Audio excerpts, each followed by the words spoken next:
The Deaths of Phelous. Well, it's probably one of the most appropriate one of those shoving my name into the title of the movie things I've ever done. Now, for The Deaths of Ian Stone, this was a movie that I thought had an interesting premise, but by the time it was over, I was more than disappointed. So let the disappointment begin! Do I ever have a clue what I'm doing? So we start off with, well, who else? Ian Stone playing hockey, and he scores the winning goal just after the time runs out. What? So, tie game, and they act like it's the end of the world. I was open. Thought I'd get the shot off in time. Yeah, right. I don't believe that for a second. You knew the time would run out. I don't know why they think there was time for a passing play if there wasn't enough time for a slap shot. Apparently overtime or a shootout doesn't exist here either, so Ian whines to the referee, whines to his teammates, and whines to his girlfriend Jenny. Our hero for the movie! So he takes Jenny home and It's a game, I know, it's a game. Continues to cry about having a tie game. You know it is, the day where just everything's going wrong. And it's about to get a whole lot worse when Ian finds someone on the side of the road and they really hate tie games and pull him into an incoming train. But trains only knock Ian out for a few hours, and he still makes it to work on time the next day. No, actually, it turns out Ian believed in reincarnation and is now living another life. I'm gonna need you to go ahead and come in tomorrow. So if you could be here around 9, that would be great. Okay? Jenny shows up, but she's just a co-worker in this life. On his way home, he sees some spaz getting the life sucked out of him by his old hockey ref. That's kinda weird. Yes. It's just me. Ah, fuck, it's that bitch from Dexter Season 2. Pardon my tits. Shit. So for an after-sex story, Ian decides to tell Pardon My Tits about the death he saw today. Weird part is the guy that was helping him reminded me of this hockey ref. You never told me you played hockey. Of course I did. No, you definitely didn't. No, I definitely did. Number 17. Number 17 is very cute, but it's not you. I'm remembering something that never happened. So at this point in the movie, things still seem interesting, but that's about to fall apart pretty quick once we start to find out what's actually going on here. So the next day, Ian sees his hockey teammates on the bus, and they're still pissed about that tie.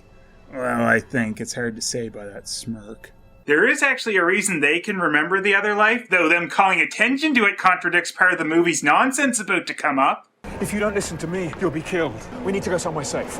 They're hunting you, Ian. Since yesterday afternoon at 5 o'clock when you woke up and this life started. Before that, you were a hockey player in a small university. And before that, you were someone else. So we get our first major plot dump, and the old man could actually give Ian pretty much the whole story right now, but he's being vague for no other reason so that the movie doesn't give the whole thing away already. You won't die. They've been murdering you every day. They can alter reality, control minds. They need to stop you. From doing what? Remembering. Okay, remembering And what? they're gonna keep on killing you until you do what they want. Okay, but I don't know what that is. Good thing they went somewhere safe, huh? Pardon my tits.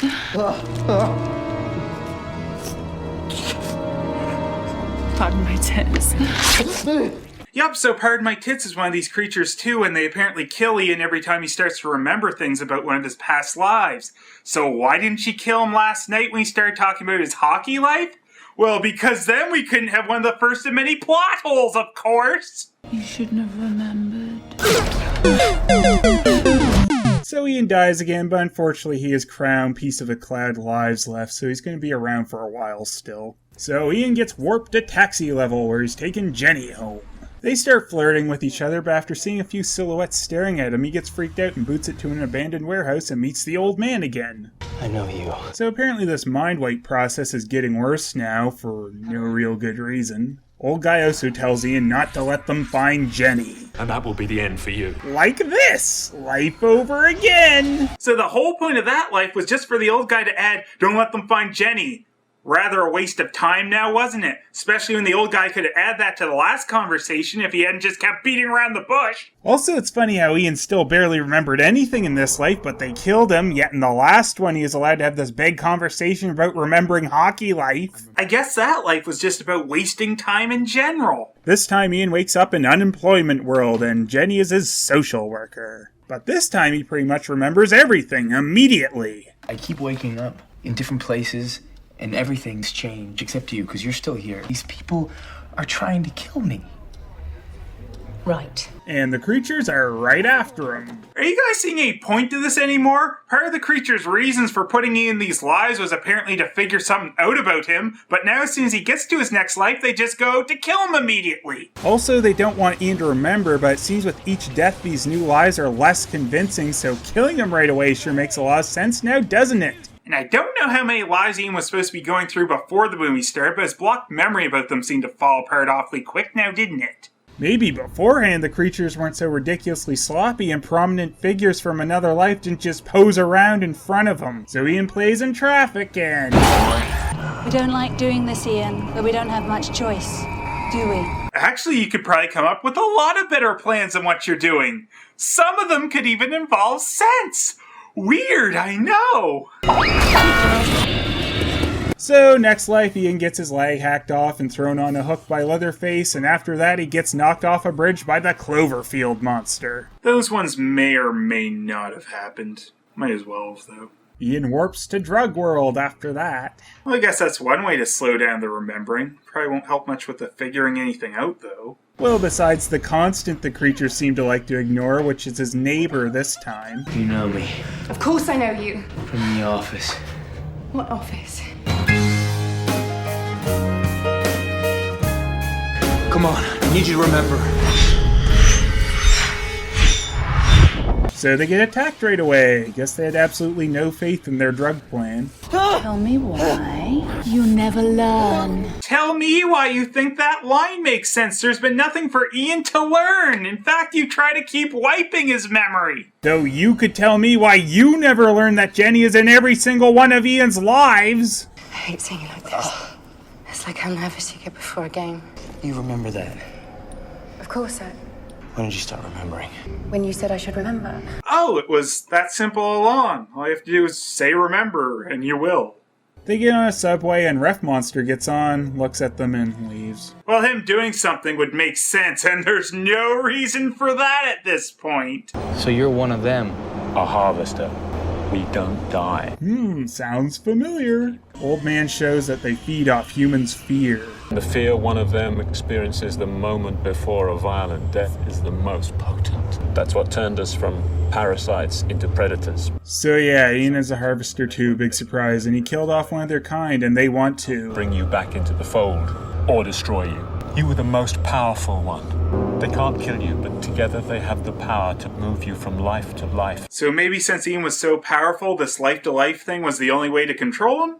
Nope, they're about to throw that way in a few minutes when they reveal the much simpler way. Then we see a guy playing Game Boy SP, and Ian tries to warn him to get rid of it because the harvesters say... 16-bit arcade graphics. You can't do this on Nintendo. What Nintendo? Now, surrounded by the harvesters, they have the opportunity to kill Jenny, who obviously has meaning to Ian, but they don't. They try to get Ian to do it afterwards, but what's he do? And now the harvesters have resorted to the easy way. They just have Ian locked up and he can't do a thing. And they can even hide this from the humans. Now it's time for answers. Oh, now it's time for answers. After we try to wipe your memory with all these alternate lies and ignore the one constant in all of them, it's time for answers now. Still don't remember? Let me refresh your memory. Wow. Just wow. Everything we just seen didn't need to happen. They could have put him in this bed from the start and said, it's time for answers. But no, instead we'll just kill him in a bunch of alternate lies while we figure out nothing and he slowly gets his memory back. Then we'll give up on that and just give him back his memories anyway. You shouldn't have remembered. Let me refresh your memory. You killed one of us. You shouldn't be capable of that. We know you've had a little helper. Where is he?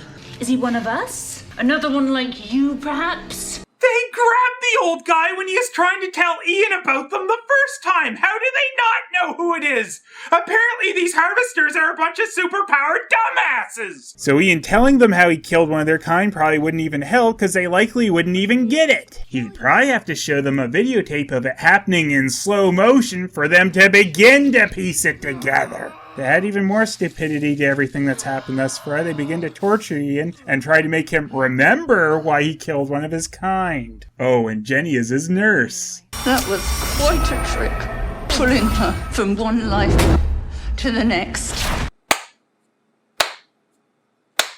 So that mean you're gonna do anything to her when she walks right beside you? Of course not. What you draw from her, it's more powerful than fear. It will give you the strength to destroy harvesters, but also the power to give life. I found one, like your Jenny. Fear and pain were no longer my sustenance. I found new life in her love. There's our moral for the story. Love is more powerful than fear. You can also find that out on the next episode of Care Bears. So old man gets Ian to feed on his life force since he's sick of this miserable movie's plot holes and uses power of love.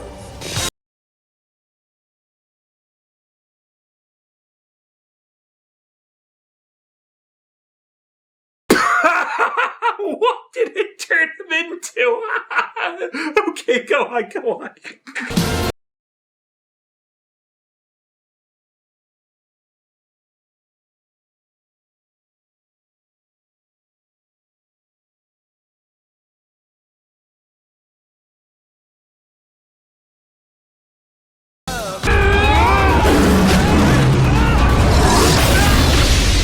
So, for no real reason, Ian bounces through all his lives and is pretty much as pointless now as it was before.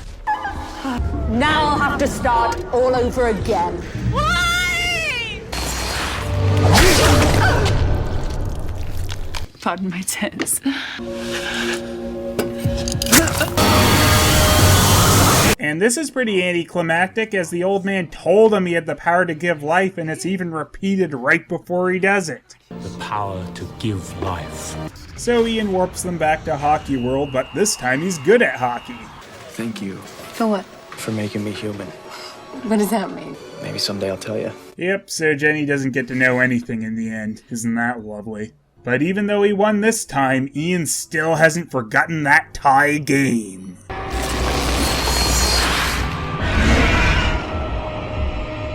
What's the matter?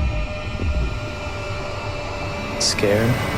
Only that I wasn't gonna get a really stupid line for my little quote title thing, but you provided right at the end, didn't you, Ian?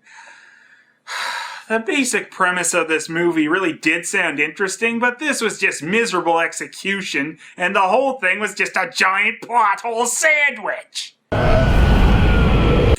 Whatever, you can't scare me.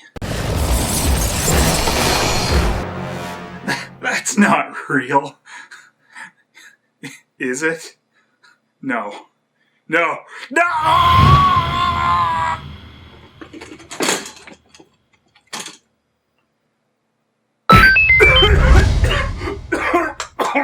Jeez, man, I'm getting sick of that.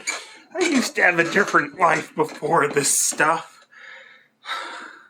Right, why didn't I stick with nice family movies like Mac and Me?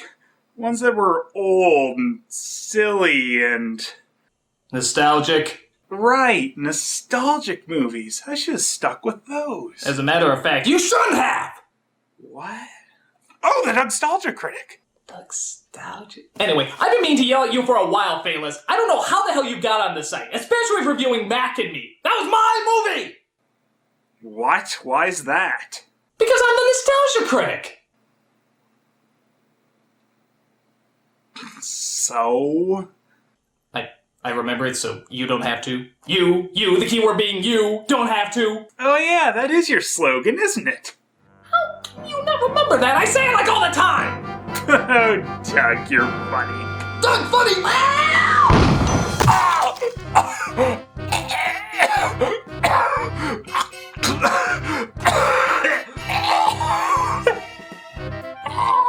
I don't like this movie. He doesn't look too friendly. These monsters seem so fake.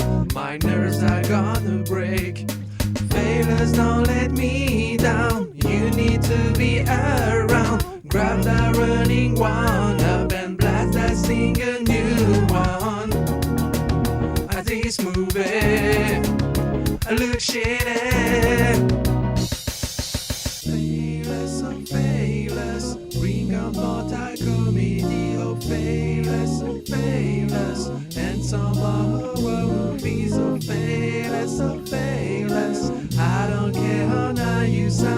Phelous, so Phelous, what's your opinion about?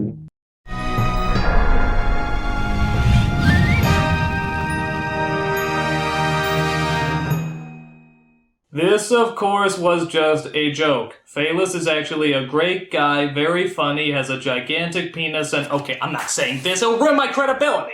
Well, it's worth a try, right?